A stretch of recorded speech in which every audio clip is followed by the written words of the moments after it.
Fala galera nerd, estamos aqui mais uma vez no bar, ao vivo aqui com vocês, recebendo vocês para mais um assunto aí da cultura pop, dessa vez um assunto quentíssimo, porque acabou de sair direto do forno, a gente já assistiu e veio aqui para falar com vocês, ainda estamos na vibe aqui, positiva ou negativa, isso você vai saber ao longo do vídeo, porque nós vamos falar hoje sobre Project Power, ou Power, né? Não se decidiram ainda, da Netflix. Então vamos conversar sobre esse filme. Estamos aqui com os nossos amigos no centro, Gabriel Molder. Fala aí, pessoal.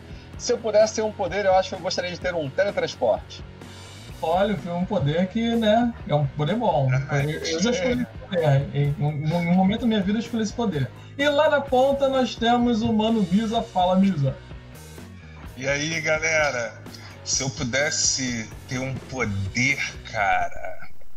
Não sei, ao longo do programa eu vou pensando aí sobre isso, que a gente já respondeu. Quem é nerd de quadrinhos já respondeu essa pergunta pra si mesmo tantas vezes na vida, né? Que fica até difícil de escolher, cara, qual é o poder. Ao longo do programa eu vou pensando aí, eu falo nisso. Mas, boa noite aí pra todo mundo. Mais uma vez vocês aqui com a gente. Muito obrigado aí por estarem nessa mesa de bar, junto com esses bardos loucos que somos nós, né? Como o Jota já falou, o assunto hoje é Project Power, né? Novo filme da Netflix, que envolve superpoderes, né? Entre outras questões que a gente vai... Como é que a gente pode falar, hein? A gente vai destrinchar no programa de hoje, não é isso? Muito bem. Então vamos lá falar a respeito deste filme, né?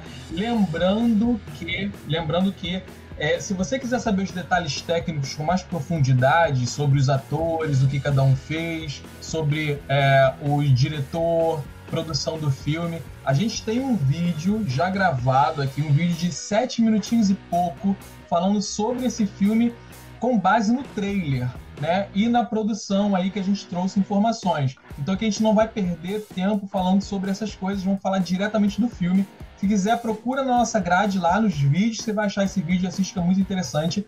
Mas aqui a gente vai falar sobre o filme em si, né? Vamos fazer, lembrando a vocês, vamos fazer como temos o costume, 30 minutinhos sem spoiler. Então a primeira parte do filme, não se preocupa, que vai ser sem spoiler. Pode assistir tranquilo se você não viu o filme. E os outros 30 minutos finais, a gente vai mandar todos os spoilers, mas vamos avisar vocês antes disso. Muito bem, então vamos falar sobre o que trata esse filme, né? Qual é a sinopse do filme? Quem quer falar a sinopse desse filme aí? Qual pra galera se ambientar? Vamos, deixa eu começar então, e aí o Misa vai emendando, né? Esse filme se passa é um presente alternativo, né? Onde existe uma nova droga entrando no mercado que ela te concede superpoderes, mas você não sabe que superpoder é, e apenas durante 5 minutos, né? E você tem alguns personagens ali envolvidos nessa trama, como o Jamie Foxx, que a gente não entende muito bem no início do filme o que é que ele tá fazendo, mas a gente vê que ele tá buscando alguma coisa, que ele conhece a droga, conhece mais ou menos como ela funciona, ele é entendido do assunto, né? É isso aí.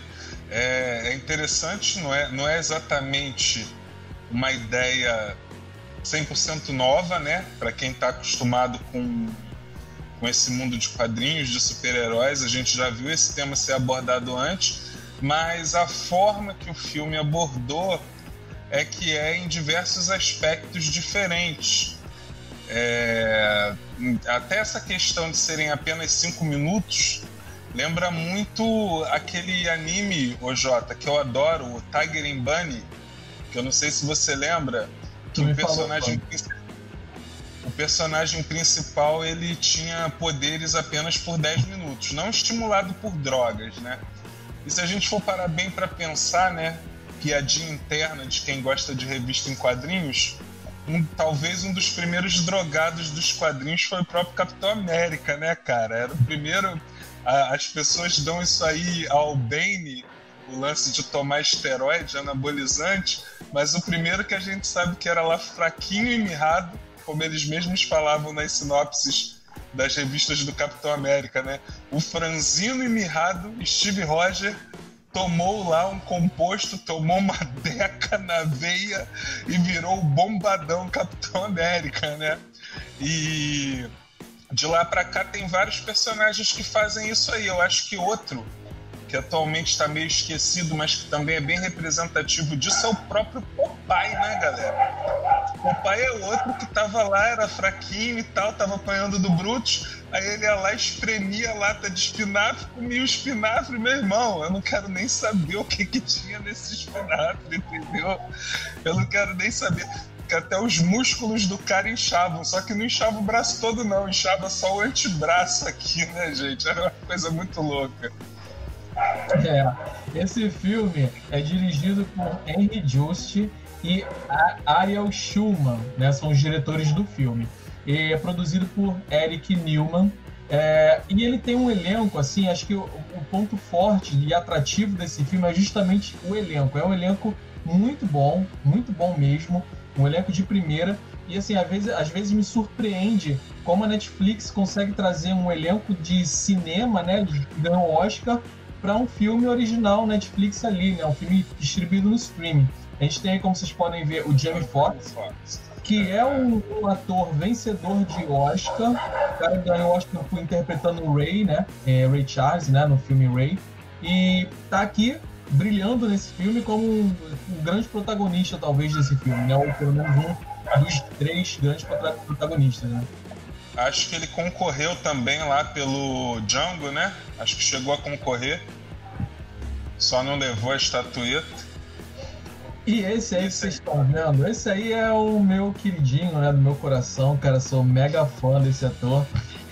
Que é o Gordon Levitt, né? Cara, esse ator, eu já falei demais nele no vídeo anterior, então não vou ficar falando dele aqui. Vou deixar vocês falarem. Mas pois eu quero saber. Fala, amor. Fala. Ele tá virando figurinha repetida aqui no Bar dos Nerds. A gente recentemente fez uma live também sobre o filme que ele tem no Prime Video, né? É um filme que ele é um copiloto lá de avião. É 7.500, né? O filme. E ele tem se mostrado um ator bem versátil, né? Versátil. Ele tá casando assim bem... Ele fazia muita comédia romântica, né? Depois ele começou a fazer alguns filmes de ação. Apareceu até na trilogia do Batman, né? Do Nolan. E esse filme lá do Avião 7500, ele dá um show de interpretação. De drama, né? Exatamente, né? E agora ele volta aí com um papel que exige um pouquinho aí do físico dele, tá um papel bem de ação mesmo. Ele tá bem no filme, mas eu acho que assim, a atuação dele ficou em segundo plano, né? Acho que as cenas de ação é que foram priorizadas, né, no filme. Exatamente. Rapaz, vou falar uma coisa aqui pra vocês. Esse ator aí apareceu no Bar dos Nerds esse ano em mais um programa, Mulder. Naquele programa que a gente fez sobre comédias românticas no Dia dos Namorados. É verdade. Porque no 10 Coisas que Eu Dei em Você, pô, pena que não tive tempo de separar as imagens, né? No 10 Coisas que Eu Dei em Você, ele lá é um molecote. Ele tá com cara de 15, 16 anos. Ele é o garoto que quer conquistar a irmã lá da Durona e por isso contrata o nosso saudoso e querido Heath Ledger, né? Que já nos deixou, já partiu dessa para outros planos, mas que o Heath Ledger estava lá fazendo papel de durão, do bad boy da escola, e ele, o Lewitt, era o garotinho, era um garoto, era um moleque ali de 15, 16 anos. Eu acho que ele começou a aparecer com mais versatilidade a partir daquele filme lá com o Bruce Willis, ô Jota, que Lupin, né? O nome do filme. Lupin foi um dos filmes também que ele protagonizou. Que ele praticamente, eu lembro de ter assistido algumas sinopses, alguns making-offs na época, e ele chegou a usar uma maquiagem, fez todo o trejeito para ele ficar bem parecido com o Bruce Willis mesmo. Sim. E pelo menos que eu tenha prestado atenção, é de lá pra cá que ele tem feito papéis cada vez mais, como vocês dois aí falaram, e eu reitero, versáteis, né? E quem também tá no nosso coração é o podcast aí do Papo Aberto, né? Que tá assistindo a gente mais uma vez, dando boa noite. Muito boa noite, seja muito bem-vindo aqui no nosso bar mais uma vez, já é cliente da casa aí. Aproveitando para lembrar que a gente está aqui ao vivo toda sexta-feira a partir das 22 horas. E você pode colocar os seus comentários aí que a gente lê, tá? A gente lê e, se possível, a gente bota aqui na tela e comenta em cima do comentário de vocês. Mas muito bem, mas faltou um aí, né? Hein, Jota? Só para reforçar isso aí que você falou, é isso aí que o Jota falou, galera. O programa de sexta-feira é especialmente para isso. Não só para o pessoal do Papo Aberto, mas para todo mundo que está escutando a gente aí. Deixem seus comentários que vocês vão interagir diretamente com a gente. A gente responde aqui no ar. Se tiver alguma pergunta ou alguma coisa que a gente está esquecendo, até mesmo que a gente tenha errado, vocês podem deixar aí o comentário de vocês que a gente vai comentar. Queria aproveitar, Jota, lembrei aqui agora, até para fazer uma retratação do programa de semana passada. Eu posso? Vocês abrem aqui uma licença para fazer uma pequena retratação? Não sei o que pode. Então, semana passada, né, galera, a live foi sobre os melhores filmes de aventura dos anos 80. Pelo menos segundo a visão do pessoal do Bar dos Nerds, né?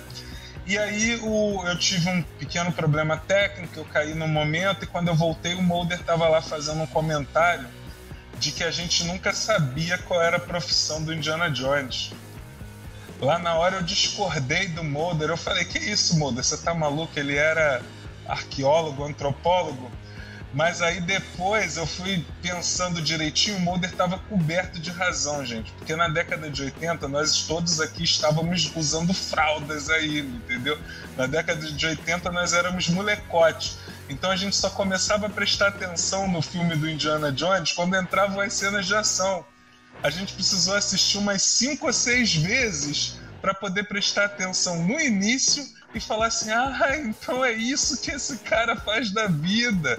Ele não fica só por aí com a camisa aberta e jogando chicote em cima dos outros, não, né? E roubando as coisas, né, Mulder? Como você falou. Aí é isso, tá feita a minha retratação. Desculpa, tá, Mulder? O meu erro de semana passada. Muito bem, então vamos voltando aqui ao nosso tema, né? Faltou a gente falou de 2 personagens que são os personagens principais centrais e faltou um personagem, no caso, uma personagem, né? Que é interpretada aí pela Dominique Fishback, né? Uma atriz jovem, né? Que não tem tantos filmes assim no currículo e que, assim, me surpreendeu a atuação dela. Eu confesso que eu não esperava que ela carregasse tanto o filme assim. Ela teve muito tempo de tela, teve muito holofote ali em cima dela e ela mostrou pro que veio, na minha opinião. Vocês estão vendo aí a imagem dela. Uma garota ainda, né? Uma criança. Ela faz Ela que faz o elo, a ligação, né? Entre os 2 personagens do filme, né? Ela acompanha ali meio como observadora, mas acaba também tendo a sua cota importante dentro da história. E ela manda bem, sim. Ela é bem convincente no papel. Eu gostei também. Gostei da atuação dela. Não me lembro dessa atriz em nenhum outro papel. Se vocês souberem aí de algum outro papel que essa atriz tenha participado, eu não me recordo. Mas a gente vê que no início, até em algumas sequências dela, ela empresta uma carga dramática para a personagem muito boa mesmo, que de certa forma vai até na contramão do filme em si, né? Porque o filme em si, galera, a gente tem que falar a verdade aqui também, a gente não está ganhando nada, né? Por enquanto, da Netflix, nem de ninguém. Então a gente tem que falar, o filme foi bem raso, né? Foi bem superficial, inclusive na construção dos personagens. Eu achei em diversos momentos que as coisas foram até um tanto corridas. Essa relação entre os personagens se estabeleceu assim, ao meu ver, pelo menos de uma forma até forçada em alguns momentos. Só que a atuação dela, não sei se é o primeiro papel dela, mas assim, ela se empenhou tanto ela se esforçou tanto que acabou convencendo, mesmo com um roteiro fraco. Ou melhor, não digo nem o roteiro é interessante, o diálogo fraco, de repente, vamos dizer assim. Você falou da direção do que do roteiro. Você falou isso do filme ser raso, mas assim, ele é bem honesto, né? Porque o que a gente viu no trailer, o trailer basicamente mostra toda a premissa do filme, e o trailer deixa claro, né? É um filme para você assistir comendo uma pipoca, tomando um refrigerante e pronto. Acabou o filme, boa noite, vamos dormir. Ou vamos fazer live aqui no Bar dos Nerds, mas acho que ele foi honesto nesse sentido. Ele não prometeu assim no trailer um grande tema, né? De que a gente pudesse aprofundar um debate, né? Volta aí pra gente, Mulder. Volta pra gente. Quando o Misa fala sobre o filme ter sido raso e fala sobre a questão dos personagens em si, eu entendo que não é questão de o filme ter uma profundidade de debate ideológico. Porque você vê, por exemplo, Old Guard, que a gente falou aqui, é um filme também puramente de ação, e você ainda assim consegue, dentro daquela ação, ter uma coesão de roteiro, de história, de progressão e de personagens. Maior dos personagens, né, Jorge? Escalação dos personagens. Tu vê, por exemplo, Resgate, aquele filme que a gente falou, que é tão elogiado. É um filme que também é puramente ação, mas tu vê a profundidade do personagem explorada ali. E nesse filme não, eles ficaram muito desconexos, sabe? Uma forçação de, eu conheço a sua filha, tenho contato com ela há mais de um ano. Por que um policial tem um contato há mais de um ano com uma criança, sabe? Ficou meio jogado algumas coisas ali. Essa parte aí eu acabei deduzindo que é porque ele já tinha contato com ela por causa da droga, né? Que foi a maneira que ele encontrou ali de impedir os criminosos, que é lutar de igual para igual. E no filme fala que isso já estava acontecendo há um tempo, né? Inclusive foi a primeira cena, né, Mulder? Mas essa discussão aí é antiga. Eu deixei vocês desenvolverem para não ficar aqui num monólogo, né, só eu falando. Mas enquanto eu estava vendo o filme, eu já estava pensando nisso. A percepção minha do Jota é essa, porque nós somos os nerds dos quadrinhos. Então, quer dizer, por mais que a gente tenha aprendido a não se decepcionar ou a não esperar demais de histórias envolvendo super-heróis, envolvendo superpoderes, a gente sempre tem aquela expectativa de ver alguma coisa parecida com o que a gente está acostumado a ler nas HQs. E as HQs aprofundam esse tipo de personagem. As HQs não são rasas.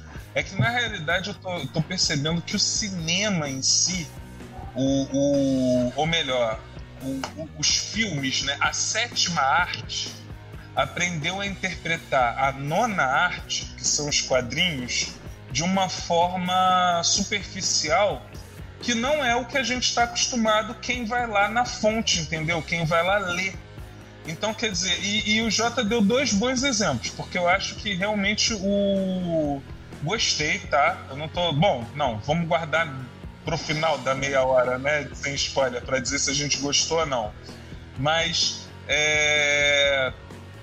eu senti falta disso. Eu acho que o exemplo que o Jota deu foi ótimo, entendeu? A relação entre ele e a menina já estava ali estabelecida.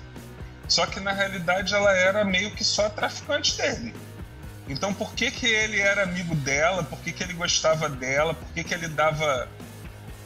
Ai meu Deus, isso é spoiler, gente. Por que ele dá uma moto pra ela logo no início? Não, ela ganha duas motos, né, no filme. Os dois caras que aparecem na vida dela, ela ganha duas motos. Uma melhor que a outra. Na verdade, ela tem carisma nível 100, né? Ela tem carisma... Porque o Jamie Foxx também não tinha exatamente... Não, o Jamie Foxx até ficou um pouquinho mais explicado do porquê que ele gostou dela. O que pra mim não ficou claro foi por que ela gostou dele. Eu não entendi por que... Sabe? Pra mim foi, como o Jota lembrou semana passada, foi um deus ex machina o lance da lata de sopa de tomate, de extrato de tomate, eu sei lá o que era aquilo que rolou no pé dela, e aí aquilo ali deu um estalo na mente da garota, que a garota falou, eu vou... complexo de Estocolmo total. Eu vou ajudar esse cara que me sequestrou e que tá ameaçando a minha vida aqui. Vou ficar do lado dele agora, entendeu? Pra mim foi assim. Eu tô me segurando com uma spoiler aqui. Não vou me segurar. Tá bom. Mas tem um ator ainda que a gente não falou, e talvez seja o ator mais importante do filme, que tem a primeira fala do filme dele, e que a gente não pode passar em branco nessa primeira apresentação, né? Como diria o Jamie Foxx. Fala aí, doutor. Tá aí, ó, o cara. Rodrigo Santoro marcando presença em várias produções, mais uma vez aí. Que bosta que ele fez nesse filme, cara.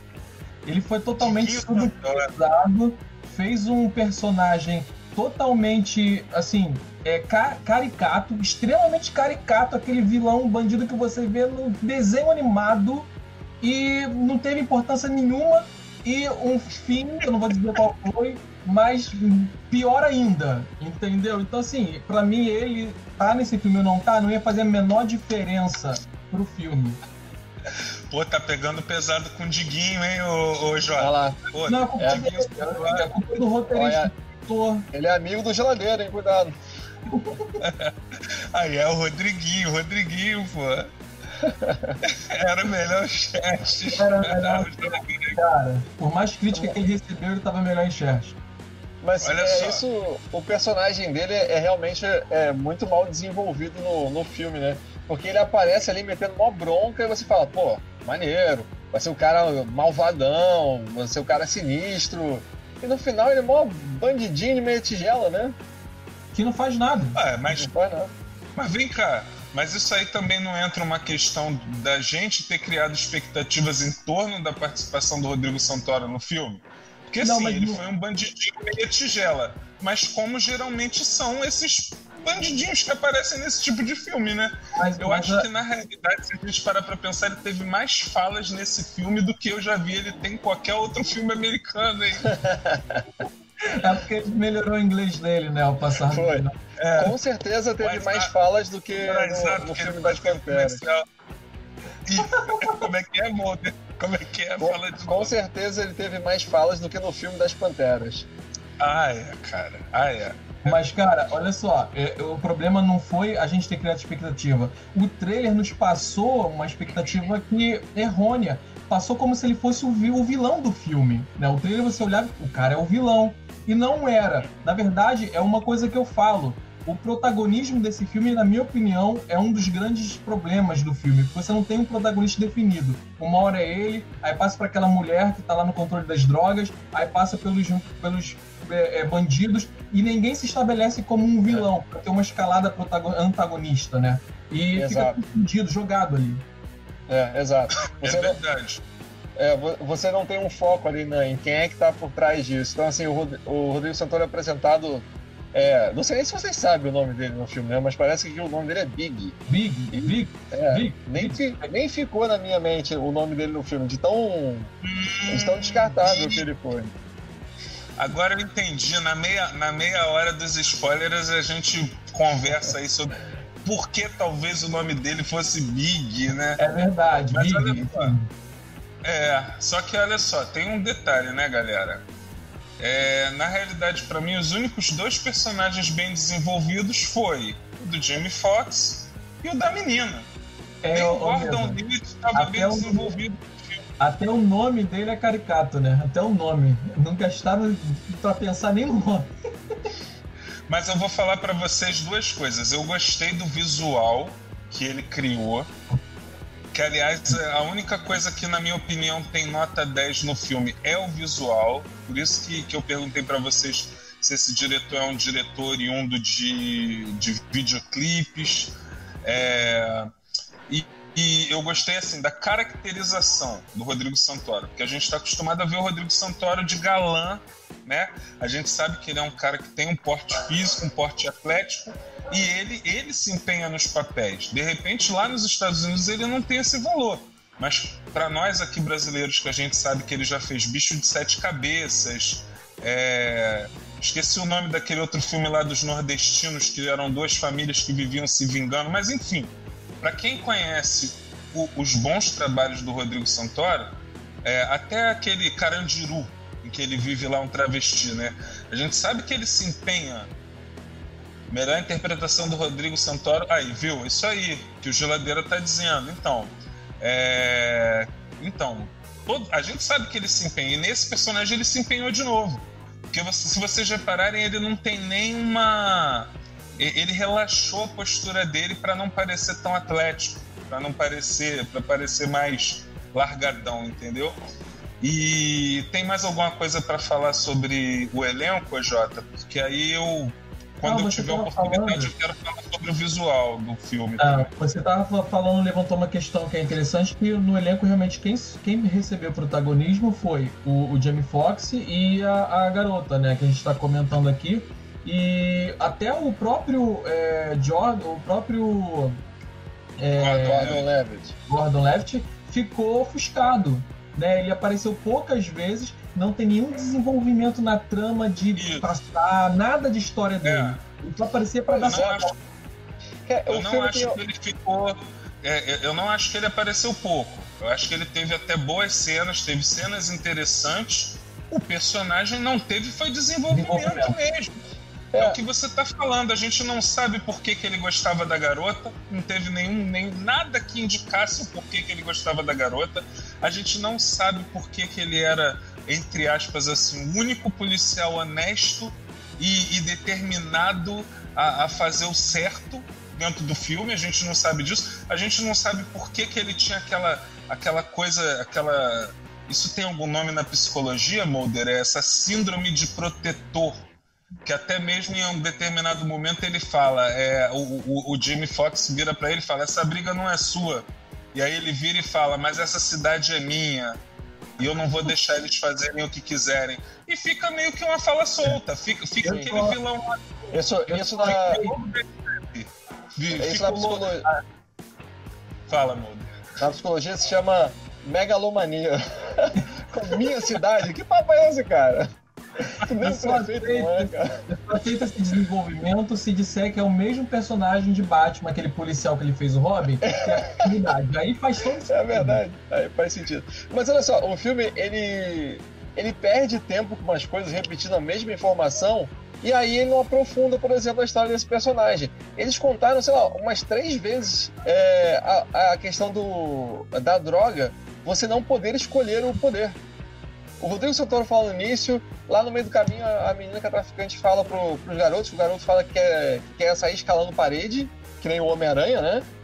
E aí depois o Rodrigo Santoro fala novamente pra pessoa. Então assim, você tá perdendo tempo à toa, você já deu essa informação, vambora, vamos pra frente. Ou você apresenta isso só lá na frente, ou você deixa a gente entender isso, e aí quando o cara tá vendendo a droga, você conta pra pessoa que vai comprar isso, que você não escolhe o poder, e aí você usa esse tempo pra, de repente, aprofundar a história do policial, de ver como é que é a ligação dele com a menina, porque aí a gente fica só realmente teorizando por que ele tem essa afinidade com ela, e eu acho que a resposta é realmente o carisma mais alto possível, né? Carisma 100 da menina, que é a única explicação.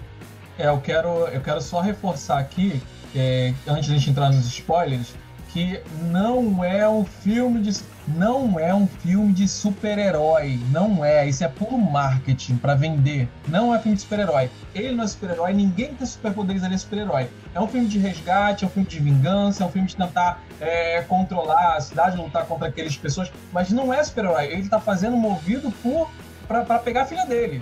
Ele não tá fazendo pra impedir nada. O máximo que chega um pouco perto do super-herói ali é o policial do cara, que ele faz o policial que não tem o menor desenvolvimento, chega mais perto disso. Mas isso não é um filme de super-herói. Até porque os heróis do filme saem matando os bandidos, né? Então... E o maior desenvolvimento do policial, assim, o mais próximo da vida real é que ele era viciado em drogas, né? Foi o Misa que falou. Se a PM, a PF estiver assistindo, foi o Misa que falou. O mais próximo, não, detalhe, porque é um outro detalhe que a gente esqueceu, né? O policial era o único que queria fazer, era o mais honesto da cidade e ele, o filme inteiro, ele estava movido em encontrar as drogas para ele usar, não era para prender e... O detalhe é que o policial que é desonesto, que tá movendo tudo por trás, é o cara que fala, você usou drogas? Então entregue seu distintivo. Pois é. É outra parte sem desenvolvimento, né? Já tem meia hora, a gente já vai entrar nos spoilers. Já tem meia hora, hein? Vai dar meia hora agora, é isso aí. Tem mais alguma coisa pra falar, Mulder? Tem spoiler? Não, acho que vamos entrar no spoiler. Já tô doido pra soltar os spoilers. Eu tenho. E eu acho que antes da gente entrar nos spoilers, a gente deve isso pra galera aí que tá escutando a gente, que no caso não assistiram ainda o filme. Apesar dessas críticas aí todas. Bom, sim, um ponto positivo que eu quero falar, o visual do filme. Gostei muito.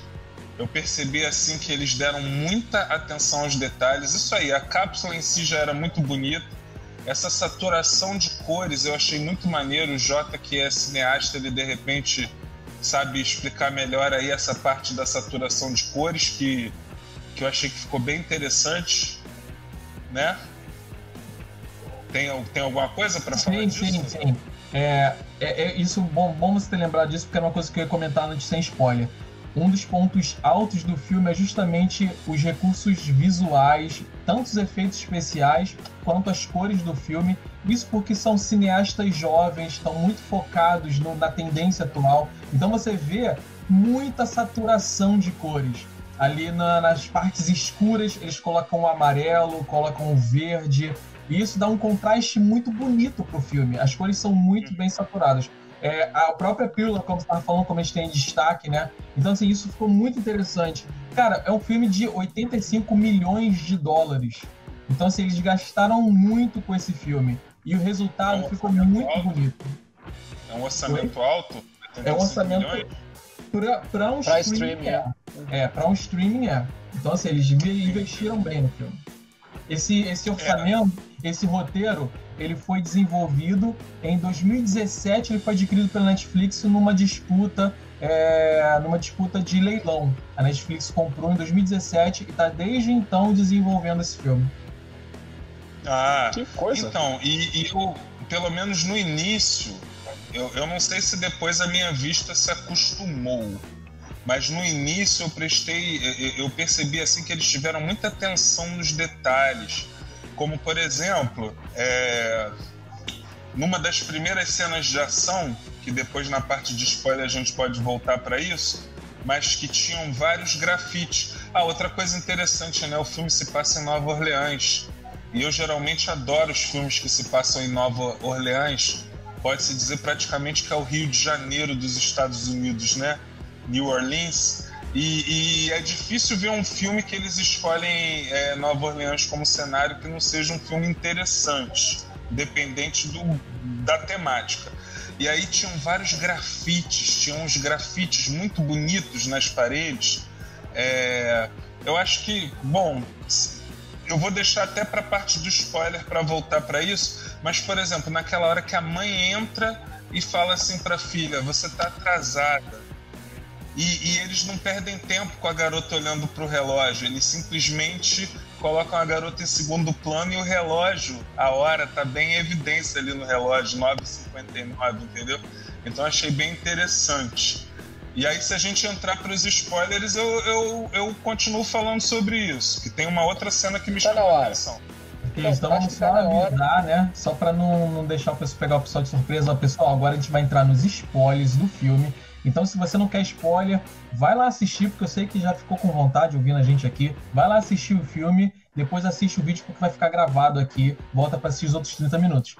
Quem quiser ficar aí é por conta e risco, porque entraram os spoilers a partir de agora. Calma.